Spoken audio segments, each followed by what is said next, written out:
AIDS and white females. And of course, Mr. Runions, let's give you, during this last segment, an opportunity to talk about some of your activities. We also know that you've been connected with the Center for Disease Control in Atlanta, Georgia, and you've occupied not only positions there, but you have an insight into what is going on in reference to this disease, and perhaps a better insight perhaps than most people would have, primarily because of your relationship with that organization. Let's talk about you and the CDC.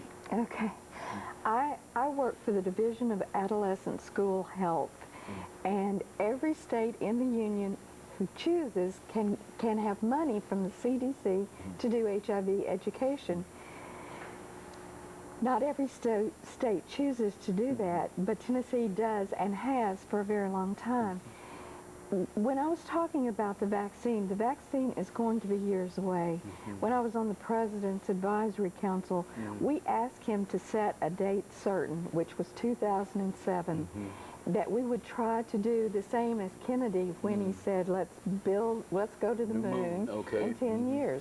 So our thing was, let's get a vaccine in 10 years. It's very difficult to get a vaccine with HIV because the virus mutates so much, and because there's so many different strains. Now we have drug-resistant strains because of those of us who don't take our medicines exactly correctly. And let me just say, it's very difficult to take the medicine correctly. I have a degree, and I had to call my doctor this week and say, am I supposed to be taking 2 of these a day or 1? Or and so I had it all messed up. Plus, it's hard to remember, did I take this in the morning, or was that yesterday? So we create mutant strains, and then the vaccine is going to have to deal with that too. The other problem we have is drug manufacturers do not want to work on a vaccine because you're going to have to give the vaccine to the world. It's not going to make a lot of money. Not for the drug company. So they don't want to do it. And you know what they actually said to us on the international panel? They said, if we have a chance to make a vaccine, spend all of our research and development money on a vaccine that we have to give away, or we have a chance to put some more research and development into something like Viagra, what do you think we're going to do? Okay. It's just plain old... Dollar and cents. It is. It is. And when we said, we will pay the $7 a pill, the $15 a pill, if you will give it to Africa, they said no. We said, just give them the patent, just let them be able to make their own, and they said no. So you really think that it's possible that they could give us some kind of vaccine in some kind of reasonable time, but they're refusing to do it primarily because they can't sell it? Is that what you're saying? That's what I believe. That's what I heard. Of course, you got the insight into it, and that's what I heard them say. And so I was appalled. But I'll tell you who is funding it, and it's Bill and Melinda Gates. They have put more money into vaccine research than the federal government, and certainly more than pharmaceutical companies. So they are going to give it to the world if they ever get it to happen. But I think that's the only way we're ever going to bring the epidemic to an end, because people's behavior is not going to change that much. I'm in a support group, and one of the very smart people, one of the wise people in my group, said that the reason why we continue to have the epidemic is because it's more important to make a connection than it is to live, because life is not worth living without that connection. We're not going to stop people from connecting. The only thing that's going to bring it to an end, I believe, is a vaccine. And I have had lots of letters telling me that they wished that their tax dollars did not go to support me, keep me alive, don't help me give any medicine. Now, you found that to be an attitude that people have exhibited in reference to this disease? In the last 2 years, never until this last 2 years, I'd never had hate mail, but now I get it. And my response is, we're a community. and it's important that we be kind to each other. And I guess the thing that got me on the President's Council and the thing that allowed me to speak at the National Convention is because I have a spiritual outlook on this. Okay. I believe that it's here to teach us how to love each other. And the whole story about the pharmaceutical companies, that's not love. Cutting funding for people with HIV is not love. As long as this continues, as long as we continue to be the lefers of society, I don't think there'll be a cure for AIDS. I think it's here to help us.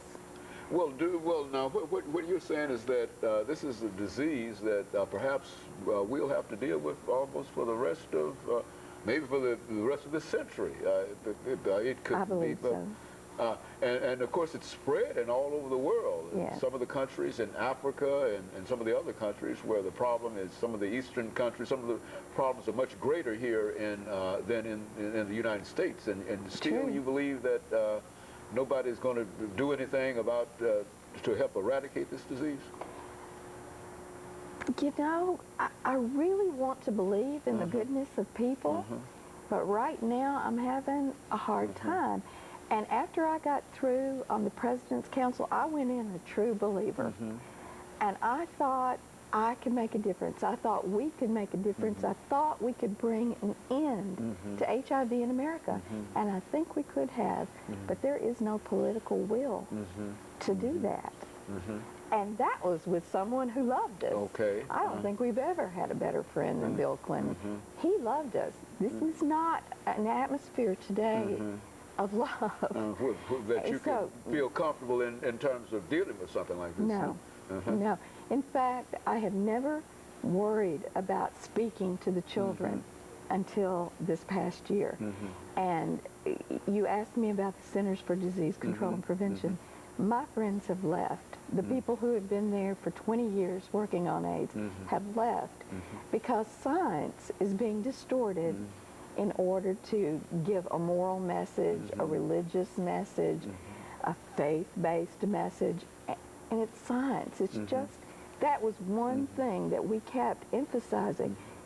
Follow the science. If the science says this works, let's give that a try. But they're not willing to follow the science of it all. You know, as an educator and as an HIV prevention educator, let's use your knowledge over the last 2 minutes that we have you to speak to young people in reference to this disease. Take the entire 2 minutes to sort of give some of the information that you give when you go out and talk to them. And so, because I think many of them are here listening to us now. Go on. I talk to kids about my own life, and I tell them that I got pregnant at 17 and I didn't realize I wasn't a virgin because nobody would talk to me. And today, we still have people who don't want to discuss these issues. So they have to find a safe person. Sometimes I'm the safe person. I'm a grandmotherly person at this point, and the kids feel safe with me, but they have to find a safe person to tell them everything they need to know about sexuality so that they can be safe. If they don't have information, they're going to make mistakes. They're kids. Their brains are not fully developed yet. The brains won't be developed until they're 25. So you've got a partial brain up here, hormones raging, and a body that is able to be sexually active. It's a recipe for disaster. Well, do you think, over the last minute, do you think that to include more sexuality information in the curriculum of public schools and elementary schools and et cetera would in the long run have an impact upon this disease? I think it has to. And not abstinence only. You can't just say don't say no to teenagers. They're not right. They're not thinking straight. They can't say no sometimes. But we can influence them if we were to put into the curriculum of some of these schools this whole idea of the impact that this disease is having upon everybody. Is that right? That's right. And kids never think it's going to happen to them. But one of the things I tell them is, if it can happen to me, I'm about the most boring person you ever met. If it can happen to me, it can happen to you. And somebody in this class is going to die in a car wreck on prom night. And somebody's going to get pregnant and somebody's going to get an STD. Mr. Brunions, let me thank you for giving us that excellent information. Let me encourage our audience to tune in again next week for another informative edition of Comments. Thank you and good morning.